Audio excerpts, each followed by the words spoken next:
Hola, bienvenido a RaiMed, tu canal. En el video de hoy vamos a continuar con la segunda parte del tromboembolismo pulmonar. Vamos a estar hablando sobre el abordaje del mismo, cómo categorizar a los pacientes y cómo instaurar un tratamiento. En el primer video que ya lo subimos estuvimos hablando sobre la importancia, definición, factores de riesgo, fisiopatología y manifestaciones clínicas de esta entidad. Entonces te recomiendo que primero vayas a verlo y posterior a eso vengas y veas este. Sin nada más que decir, iniciemos con el video. Entonces, luego de que tenemos una sospecha clínica de estar frente a un tromboembolismo pulmonar basado en las manifestaciones, lo primero que debemos hacer según la guía europea es definir si nuestro paciente está estable o inestable hemodinámicamente. Y existen tres criterios los cuales nos hablan de inestabilidad hemodinámica en el contexto de la embolia pulmonar.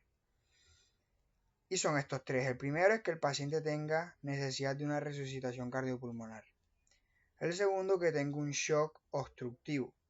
Dado por el shock obstructivo, las características clínicas son que tenga una tensión arterial sistólica por debajo de 90 milímetros de mercurio o que logre mantener la tensión por encima de 90 milímetros de mercurio pero con vasopresores, ¿vale? Además de esto, siempre debe asociarse a una hipoperfusión sistémica dado por alteración de la conciencia, frialdad cutánea, oliguria, anuria o incluso el incremento del lactato.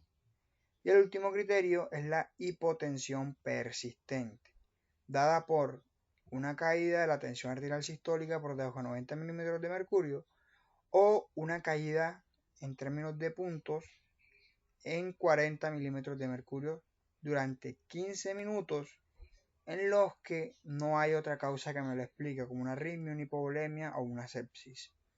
Me explico, un paciente que se maneja regularmente con 150, por ejemplo, hipertenso, y cae a 100, eso es un paciente que tiene una inestabilidad hemodinámica, porque a pesar de que su tensión arterial sistólica está por encima de 90 milímetros de mercurio, tuvo una caída de más de 40 milímetros de mercurio en comparación a la tensión arterial que tenía de base, ¿vale? Eso es lo que quiere decir ese criterio.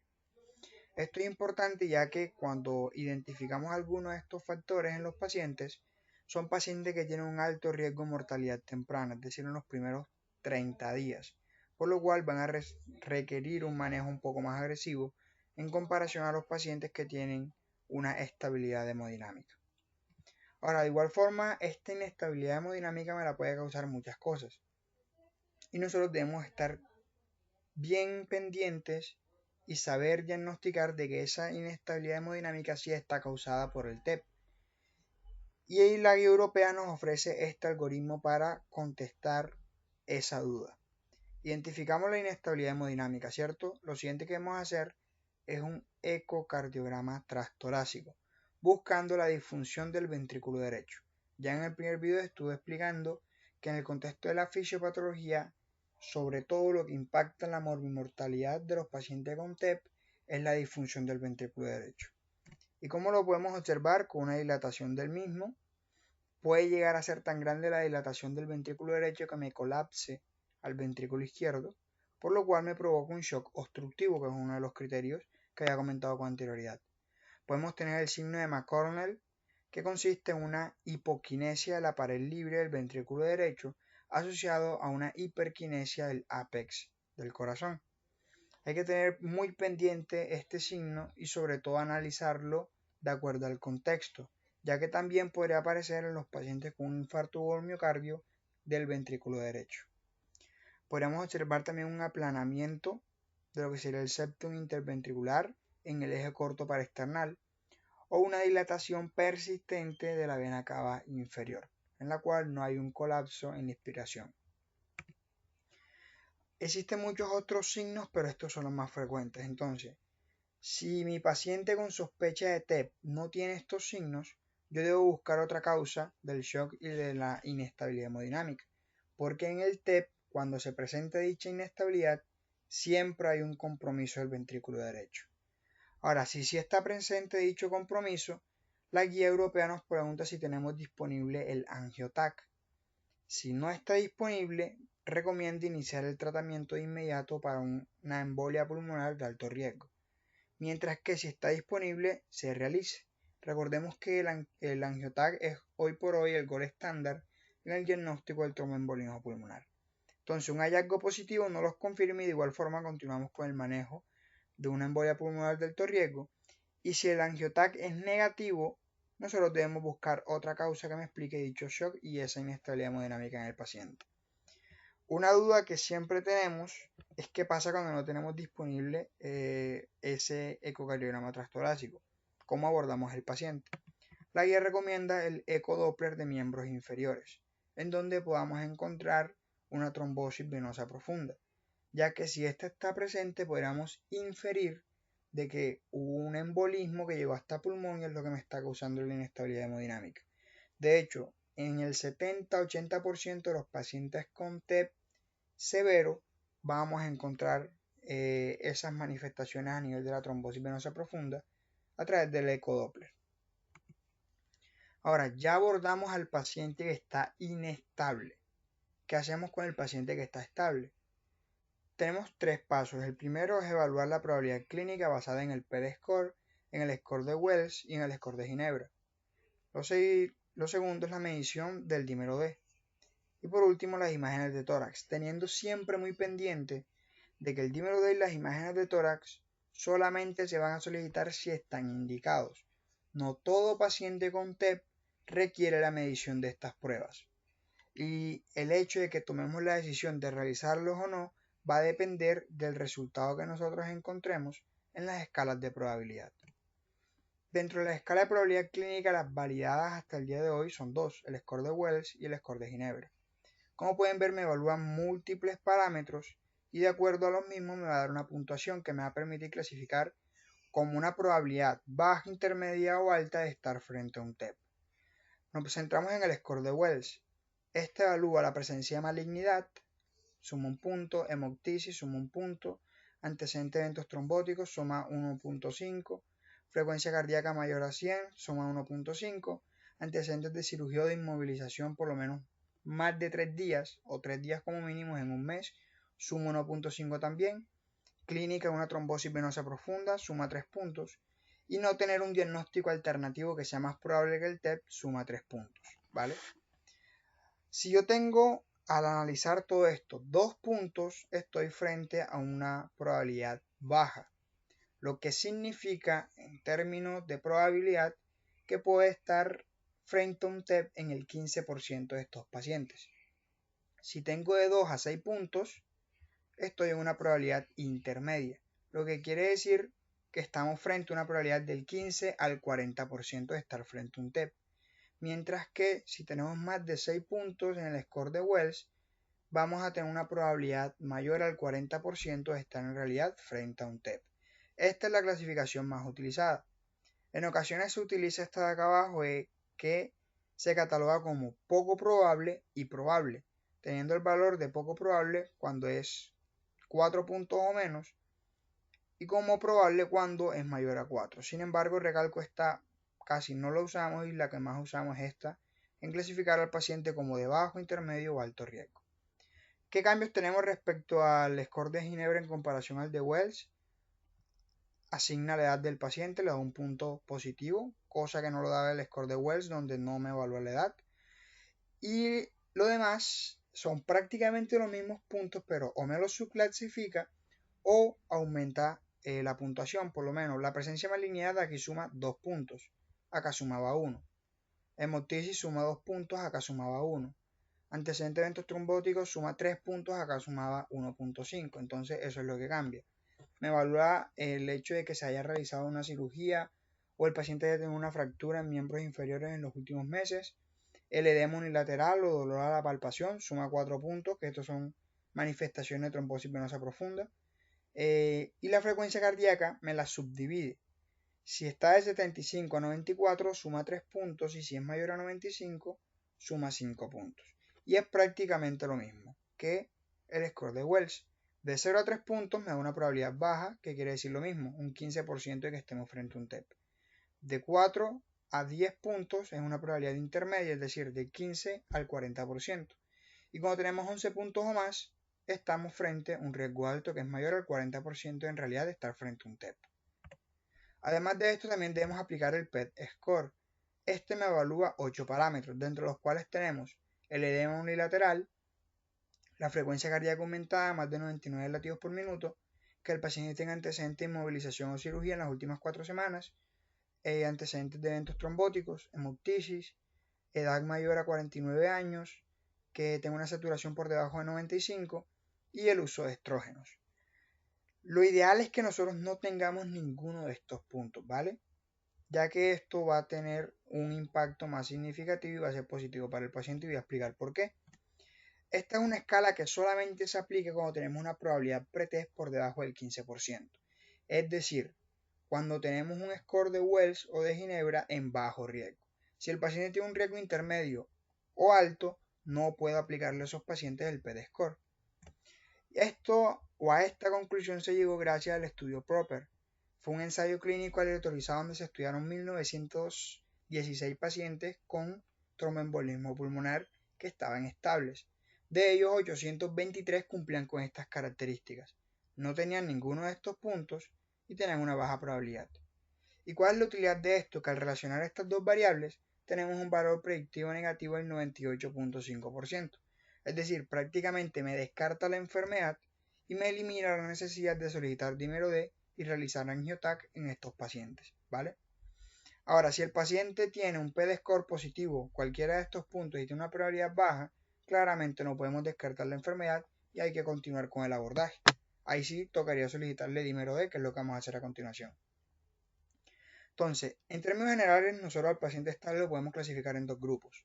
Aquel de alto riesgo, que es el que tiene más de 6 puntos en el score de Wells y 11 puntos o más en el de Ginebra, y el paciente que no tiene un alto riesgo, es decir, cuando estos valores están por debajo. Entonces, los pacientes que no tienen un alto riesgo, sea un riesgo bajo o intermedio, se benefician de la medición del dímero D. Ojo, siempre y cuando el paciente del riesgo bajo tenga un PET score positivo. Recordemos que si tiene el PET score negativo, me descarta la enfermedad, ¿vale? Entonces, estos pacientes se benefician de la medición del dímero D, sobre todo por el valor predictivo que tiene. Es decir, si el dímero D no me sale elevado, es muy poco probable que el paciente esté cursando con un tromboembolismo pulmonar. ¿Qué pasa? Que regularmente utilizamos el punto de corte de 500 nanogramos para el dímero D. Sin embargo, esto es un error, ya que si bien se eleva en el tromboembolismo pulmonar, también se eleva en el embarazo, se eleva en enfermedades inflamatorias, se eleva a lo largo de los años que transcurren en la vida de una persona, entonces no es un puntaje bastante fidedigno. Para ello, y esto es algo que debemos tener claro, todo paciente que se le vaya a solicitar dímero D debemos ajustarlo y existen 3 formas de hacerlo. Ajustarlo por la edad, por el PEC-ED y según el algoritmo GEARS. Ajustarlo por la edad es lo siguiente. En los pacientes menores a 50 años el dímero D funciona bastante bien con el punto de corte de 500, entonces se lo vamos a seguir utilizando. Sin embargo, en mayores de 50 años este pierde sensibilidad. Y los estudios encontraron que al multiplicar la edad del paciente por 10 nos puede otorgar un puntaje de dímero D más fidedigno que nos ayude a clasificar al paciente. Me explico. Si yo tengo un paciente de 80 años, multiplico 80 por 10, me da 800. Ese sería el punto de corte para dímero D. Si es por debajo de 800 que está en ese paciente, pues descarto la enfermedad.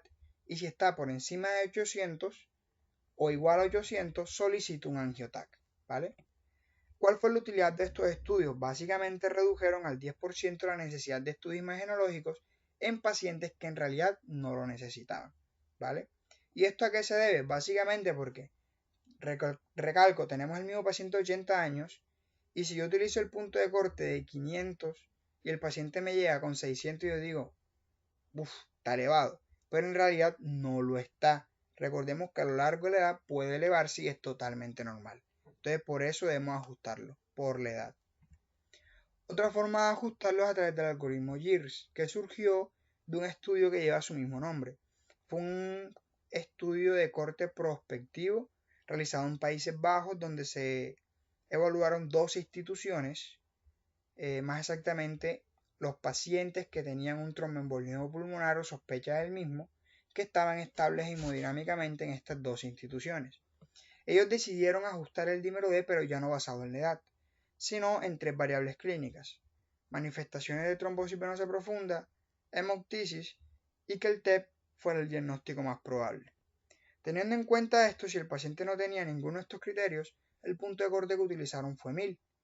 Si era menor a 1000, excluían el diagnóstico de TEP y si era mayor o igual a 1000, realizaban el angiotac. Mientras que si cumplían por lo menos con alguna de estas características, el punto de corte que utilizaron fue 500 nanogramos por mililitro, donde si era menor a 500 excluían la enfermedad y si era mayor o igual a 500 realizaban el angiotac. Y con este estudio también encontraron que hubo una reducción significativa en la realización de imágenes en pacientes que no lo necesitaban. Y por último tenemos el PEC-ED, que es quizás lo más reciente, y es ajustar el dímero D pero basado en la probabilidad clínica, y se ha validado sobre todo utilizándolo con el score de Wells, en donde si el paciente tiene una probabilidad baja según el score de Wells, utilizamos el punto de corte en 1000 para el dímero D, mientras que si tiene una probabilidad intermedia, utilizamos el punto de corte de 500. Este estudio también identificó de que hay una reducción de casi el 20% en la necesidad del angiotac en pacientes que en realidad no lo necesitaban. Entonces, ya sabemos, no riesgo alto, solicitamos dímero D ajustarlo. Si está elevado, solicitamos imágenes, ¿cierto? Ahora, en los pacientes de alto riesgo, no es necesaria la medición del dímero D. En estos pacientes, sí o sí, lo primero que debemos hacer es realizar imágenes diagnósticas, dentro de las cuales tenemos el angiotac, que es el gold estándar hoy por hoy, con una sensibilidad cercana al 94%.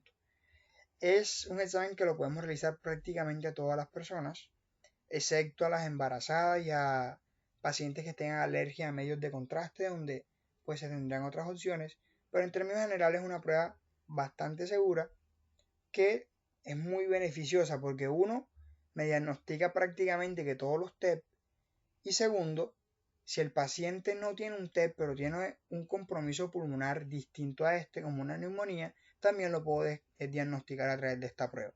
Entonces de ahí radica lo bueno que es y porque hoy por hoy es el gol estándar. Otras opciones que tenemos la gammagrafía de ventilación-perfusión. Esta no tiene una sensibilidad tan buena y tiene muchas limitaciones, partiendo del hecho de que no me habla de un diagnóstico certero, sino que los resultados de la gammagrafía se interpretan como bajo, intermedio o alto riesgo de tener un TEP, pero no me lo confirma. Además de esto, en pacientes que tengan enfermedades pulmonares restrictivas o EPOC, el resultado de la gammagrafía se puede ver afectado. Y por último tenemos la angiografía pulmonar, que durante muchísimo tiempo fue considerado el gold estándar del tromboembolismo pulmonar, ya que si bien tiene un rendimiento bastante similar al angiotac, hoy por hoy está cayendo en desuso debido a que es un método un poco más invasivo y puede traer más complicaciones al momento de realizarlo.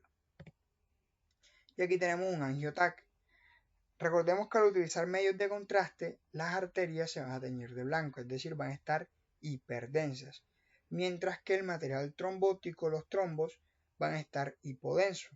Entonces aquí tenemos las arterias pulmonares y vemos cómo esta está obstruida aquí por este trombo, señalado por las flechas. Aquí tenemos la misma obstrucción, pero en un corte un poco distinto. Y lo observamos en todas las arterias pulmonares. Siempre va a estar hipodenso la parte del trombo. ¿Vale? Y aquí tenemos un resumen del abordaje clínico. En primera instancia, que no aparece aquí, pero es relevante, clasificar al paciente si está inestable o estable hemodinámicamente. Si el paciente está inestable, ya hicimos el algoritmo del paciente inestable. Si está estable, este es el algoritmo. Aplicamos el PD-score, la escala de Wells y de Ginebra. Si tiene un PD-score negativo en un paciente con probabilidad baja, descarto el diagnóstico. Si tengo una probabilidad alta según los scores, hago un angiotac. Y si tengo una probabilidad baja con un PET score positivo o una probabilidad intermedia, debo solicitar dímero D, recordando que debo ajustarlo. Y de acuerdo a lo que decida ajustarlo y obtenga el valor, decido si descarto el diagnóstico o si realizo imágenes, más exactamente el angiotac. Respecto al tratamiento, lo vital de estos pacientes es clasificar de acuerdo al riesgo de mortalidad temprana, es decir, en los primeros 30 días. Para ello, podemos utilizar varias medidas. La primera es saber si el paciente está estable o inestable hemodinámicamente, ya eso lo hicimos. La segunda es la medición de troponinas. En el video anterior les comentaba de que las troponinas, cuando se elevan en el tromboembolismo pulmonar, me están indicando una disfunción del ventrículo derecho. Entonces a todo paciente se le debe medir las troponinas cuando tengamos una sospecha de TEP. Y si están elevados, pues este paciente va a tener un mayor riesgo de mortalidad temprana en comparación a aquel que no la tiene. Y por otro lado tenemos las escalas para clasificar de igual forma esta mortalidad, dentro de las cuales la más utilizada es el PESI. El PESI me evalúa la edad del paciente, el sexo, antecedentes como sería antecedentes de cáncer, falla cardíaca, enfermedades pulmonares crónicas y los signos vitales del paciente, además de su estado de conciencia. Frecuencia cardíaca elevada, tensión arterial sistólica por debajo de 100, frecuencia respiratoria elevada, temperatura por debajo de 36, alteración de la conciencia y la saturación arterial de oxígeno por debajo de 90. Como podemos ver, todo esto me va a dar un puntaje, ¿cierto? Y de acuerdo a este puntaje voy a clasificar al paciente según el PESI score en clase 1, clase 2, clase 3, 4 o 5. Y vemos que esto se relaciona directamente con la mortalidad, en donde un paciente con clase 1 tiene una mortalidad a los 30 días o un riesgo de 0.0 a 1.6, mientras que un paciente con un PESI 5 tiene un riesgo de mortalidad del 10 al 24.5%, es decir, es mucho más significativo. ¿Qué sucede? Que como podemos ver, para clasificar el PESI debemos hacer una sumatoria bastante extensa que me da regularmente números muy altos, por lo cual esta escala está cayendo en desuso y se creó el PESI simplificado, que está de igual forma validado y puede utilizarse en todos los pacientes con TEP. Este me evalúa yo solamente 6 parámetros y me suma un punto por cada parámetro. Evalúa la edad tomando como punto de corte 80 años, antecedentes de cáncer, antecedentes de enfermedades cardiopulmonares crónicas, alteración en la frecuencia cardíaca, en la tensión arterial sistólica y en la saturación de oxígeno. Si el paciente no cumple con ninguno de estos criterios, tiene un riesgo bajo de morir en los primeros 30 días, que es alrededor del 1% de que se desarrolle en realidad esa muerte. Si tiene un PESI por lo menos de un punto o más, es un riesgo intermedio, que oscila alrededor del 10% de que en realidad muera. Y el riesgo alto es aquel paciente que ya habíamos categorizado como inestable hemodinámicamente, que le hicimos el eco, el angiotac, etc. Y este paciente tiene una mortalidad mucho más significativa en los primeros 30 días. Entonces, basado en esto, yo voy a instaurar el tratamiento. En los pacientes con alto riesgo, sí o sí hay que hacerle reperfusión, mientras que en los pacientes con bajo riesgo intermedio, la anticoagulación es suficiente. Pero vamos a verlo a continuación. En el paciente con alto riesgo debo instaurar medidas de soporte, como la oxigenoterapia, la terapia hídrica, el manejo con vasopresores y el ECMO si está presente y si es necesario. Sin embargo, el pilar fundamental en el manejo de estos pacientes va a ser la anticoagulación y la reperfusión, que próximamente lo vamos a explicar. Ahora, centrémonos en la oxigenoterapia. ¿Cuándo le vamos a colocar oxígeno a estos pacientes? Cuando la saturación esté por debajo de 90. Hay que considerar la ventilación mecánica invasiva en estos pacientes, teniendo mucho cuidado e individualizando. ¿Por qué lo digo? Porque muchos de los medicamentos que utilizamos durante la intubación de estos pacientes y la instauración de la terapia de ventilación mecánica invasiva pueden perpetuarme y acentuarme la hipotensión que ya tiene el paciente. Entonces tenemos que tener mucho cuidado con esto. En dado caso que se decida hacer, vamos a manejar un volumen corriente de 6 ml por kilo, un PIC bajo y una presión pico máxima de 30 centímetros de agua. Respecto a la terapia hídrica, siempre vamos a suministrar cristaloides isotónicos. Y no tenemos un punto de corte, las guías no lo otorgan, tipo de dar 500 cc, 1000 cc, 1500 cc, 2000 cc en el paciente. No. Los líquidos que le vamos a colocar al paciente van a ir de acuerdo a la respuesta de este mismo volumen. Recordemos por la fisiopatología de que estos pacientes que están inestables hemodinámicamente tienen un ventrículo derecho que está dilatado, que está congestivo. Y si yo le suministro mucho líquido, pues voy a perpetuar mucho más esa congestión del ventrículo derecho y voy a hacer que fracase su función.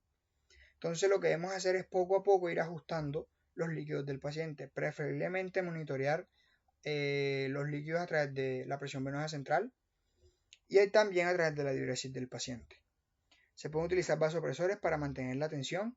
La noradrenalina es bastante buena, se utiliza de 0.2 a 1 microgramo por kilo por minuto y es muy buena porque me mejora la función ventricular a través de su mecanismo inotrópico positivo, me mejora el gasto cardíaco y con ello la perfusión sistémica.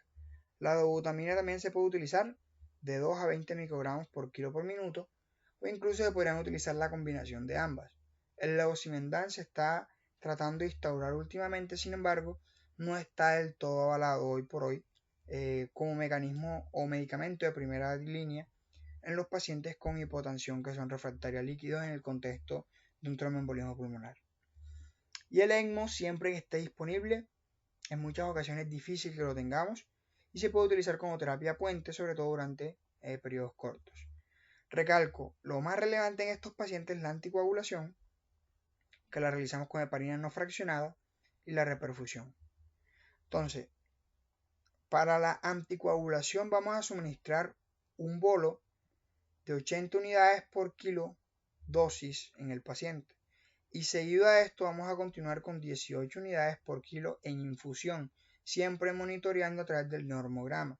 Tenemos que ver que el paciente no haga algún trastorno en la coagulación. Además de esto, hay que tener muy pendientes también que el paciente no tenga alguna contraindicación de anticoagulación, que tenga un sangrado gastrointestinal, tenga alguna úlcera péptica, varices esofágicas, que haya tenido un ACV isquémico reciente. Todo esto me contraindica ya que me aumenta el riesgo del sangrado en los pacientes. En ese caso de que no podamos realizar la anticoagulación, podría estar indicado la utilización de un filtro de vena cava para reducir el riesgo de que nuevamente haga un embolismo.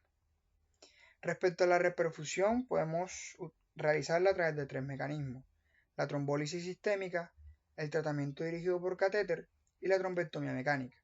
Lo más utilizado sobre todo es la trombólisis sistémica, utilizando el RTPA, streptokinasa y el uroquinasa. Aquí tenemos las dosis de los mismos. Sin embargo, lo más relevante antes de aprendernos las dosis es saber las contraindicaciones de la fibrinolisis, que el paciente no vaya a tener una neoplasia a nivel del sistema nervioso central, que no tenga historia reciente de un ACV isquémico o hemorrágico, que no tenga sangrado.